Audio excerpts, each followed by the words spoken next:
সুপ্রিয় দর্শক, এই মুহূর্তের সবথেকে বড় খবর। দর্শক, আগামীকাল সুপ্রিম কোর্টের প্রধান বিচারপতি DY চন্দ্রচূড়ের এজলাসে হতে চলেছে আরজি কর কাণ্ডের শুনানি। আর কালই সুপ্রিম কোর্টের প্রধান বিচারপতি DY চন্দ্রচূড়ের ডিভিশন বেঞ্চে একের পর এক বিস্ফোরণ ঘটাতে চলেছে কেন্দ্রীয় তদন্তকারী সংস্থার CBI আধিকারিকরা। কারণ CBI আধিকারিকদেরকে আগেই চরম হুঁশিয়ারি দিয়েছিলেন সুপ্রিম কোর্টের প্রধান বিচারপতি DY চন্দ্রচূড়। আর এর পরপরই এই আরজি কর কাণ্ড নিয়ে কেন্দ্রীয় তদন্তকারী সংস্থার CBI আধিকারিকরা দুটি গুরুত্বপূর্ণ তথ্য সুপ্রিম কোর্টের প্রধান বিচারপতি DY চন্দ্রচূড়ের হাতে তুলে দিতে চলেছে। কারণ এই আরজি কর কাণ্ডে কলকাতা হাইকোর্টের নির্দেশে তদন্তভার হাতে নেওয়ার পরই 7 জনের পলিগ্রাফ টেস্ট করেছে CBI-এর আধিকারিকরা। এর পরপরই এই আরজি কর কাণ্ড নিয়ে চাঞ্চল্যকর তথ্য কেন্দ্রীয় তদন্তকারী সংস্থার CBI আধিকারিকদের হাতে উঠে এসেছে। আর তার মধ্যেই সূত্র মারফত জানা যাচ্ছে দুটি গুরুত্বপূর্ণ তথ্য কেন্দ্রীয় তদন্তকারী সংস্থার CBI আধিকারিকরা সুপ্রিম কোর্টের প্রধান বিচারপতি DY চন্দ্রচূড়ের হাতে তুলে দিতে চলেছে। দর্শক, আপনারা জানেন গত বৃহস্পতিবার সুপ্রিম কোর্টে আরজি কর মামলার শুনানি হওয়ার কথা ছিল। আর সেই মতো রাত দখলের ডাক দিয়েছিল জুনিয়র চিকিৎসকরা সুপ্রিম কোর্টের দৃষ্টি আকর্ষণ করার জন্য। কিন্তু সুপ্রিম কোর্টের প্রধান বিচারপতি কোনো কারণবশত উপস্থিত না থাকার কারণে সেই শুনানি পিছিয়ে যায়, বা পিছিয়ে যেতেই গোটা দেশ জুড়ে উঠে নিন্দার ঝড় যে এত গুরুত্বপূর্ণ এবং সেনসিটিভ একটি মামলা কেন সুপ্রিম কোর্টে পিছিয়ে যাবে তা নিয়ে প্রশ্ন তুলতে শুরু করে অনেকেই। তার পরপরই অনেকেই ভেবেছিল 10ই সেপ্টেম্বরের আগে হয়তো আরজি করের মামলার শুনানি হবে না।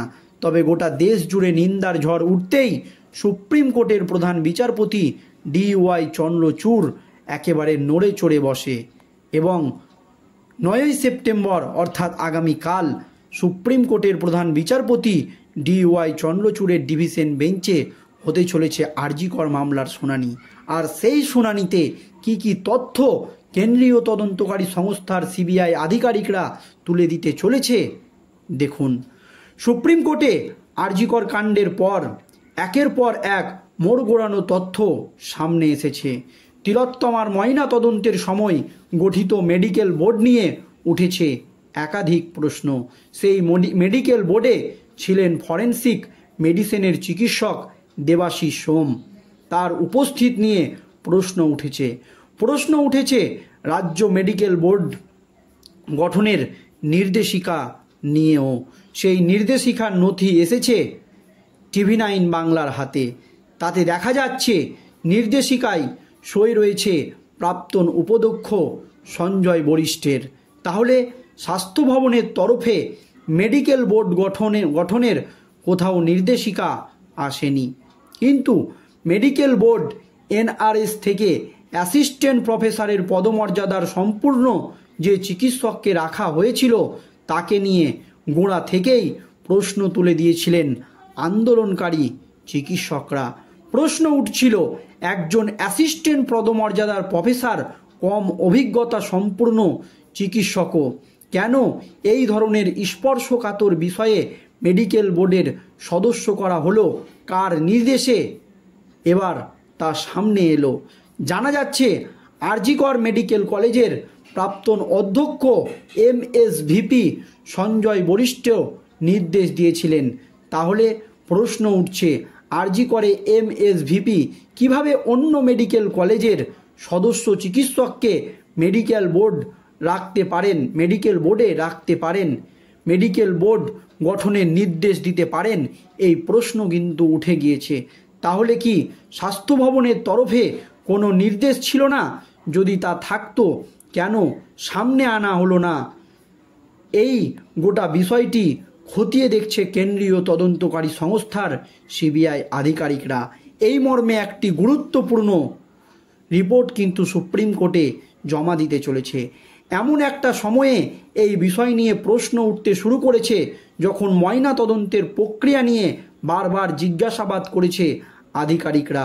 সিবিআই গোয়েন্দারাও হাজির হয়েছিলেন। আরজি করে নমুনা সংগ্রহের পদ্ধতি আরও ভালো হতে পারত বলে তদন্তকারী আধিকারিকরা আগেই বলেছিলেন। তিলোত্তমার ময়না তদন্তের বোর্ড নিয়েই উঠেছে যে প্রশ্নগুলি, যে মারাত্মক অভিযোগগুলি সামনে এসেছে। বোর্ড কেন এনআরএসের অ্যাসিস্ট্যান্ট প্রফেসর? বোর্ড গঠনে স্বাস্থ্য ভবনের কোনো নির্দেশ নেই। নির্দেশনামায় সই প্রাক্তন এমএসভিপি সঞ্জয় বরিষ্ঠের। এই প্রশ্নগুলো কিন্তু উঠে গিয়েছে। এই মর্মেও গুরুত্বপূর্ণ একটি রিপোর্ট সিবিআইয়ের হাতে তুলে দিতে চলেছে কেন্দ্রীয় তদন্তকারী সংস্থার আধিকারিকরা। কিন্তু ক্রাইম সিন কোনটা সিবিআইয়ের কাছে? এখন সবথেকে বড় প্রশ্ন এটাই। তদন্তকারীদের হাতে অর্থোপেডিক ওয়ার্ডের ফ্লোর ম্যাপ নজরে। 8 তলার স্পেশাল সার্জারি বিভাগের ওটি ফ্লোর থেকে বেরোনোর লিফট ও সিঁড়ি। আরজি করে মহিলা চিকিৎসকের ধর্ষণ ও খুনের ঘটনায় সেমিনার রুম ক্রাইম সিন কিনা তা নজরে রাখছে সিবিআই। গত কয়েকদিনে অর্থোপেডিক চেস্ট মেডিসিনের ফ্লোর ম্যাপ খতিয়ে দেখেছে তারা। এমডিআর সংলগ্ন সেমিনার রুমের সংযোগকারী যে রাস্তা আছে, সেখান থেকে ডায়ালিসিস ওয়ার্ডের দিকে যে রাস্তা গিয়েছে, সব কিছুই তদন্তকারীদের নজরে রয়েছে এবং ছিল।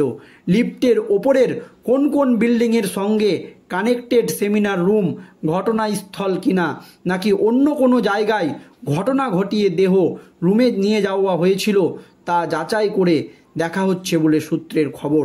কারণ সেই সব ছবি সামনে এসেছে, তাতে একাধিক সন্দেহ উঠে এসেছে। এই সমস্ত তথ্য কিন্তু সিবিআইয়ের হাতে তুলে দিতে চলেছে। চিকিৎসকদের দেহ যেখানে পাওয়া গেছে, অর্থাৎ সেমিনার রুমের বাইরে বন্ধ লিফট রয়েছে, যার সঙ্গে অর্থোপেডিক ওয়ার্ডের কানেকশান পাওয়া যাচ্ছে। 8 তলার অর্থোপেডিক সহ বিভিন্ন বিভাগের গুটি হয় বিকেল 5টায় পর। সেই ওটি কক্ষ খোলা হয় না, তার চাবি থাকে কর্তৃপক্ষের কাছে। সেই ওটি কক্ষ কি খোলা হয়েছিল? ব্যবহার করা হয়েছিল বন্ধ লিফট? প্রশ্ন খুঁজছে কেন্দ্রীয় তদন্তকারী সংস্থার সিবিআই আধিকারিকরা। প্রসঙ্গত সোমবার সুপ্রিম কোর্টে প্রধান বিচারপতির ডিভিশন বেঞ্চে আরজি কর মামলার শুনানি হবে। থাকবেন প্রধান বিচারপতি। স্ট্যাটাস রিপোর্ট জমা দেওয়ার ক্ষেত্রে সিবিআই অতিরিক্ত সময় পেয়েছে। এখন দেখার এত সব বিষয়ে সিবিআই আদালতে কি স্ট্যাটাস রিপোর্ট পেশ করে। গুরুত্বপূর্ণ এই সমস্ত রিপোর্টগুলো কিন্তু সিবিআই পেশ করতে পারে সুপ্রিম কোর্টে। এই নিয়ে দর্শক আপনাদের মতামত অবশ্যই কমেন্টে জানাবেন। ধন্যবাদ।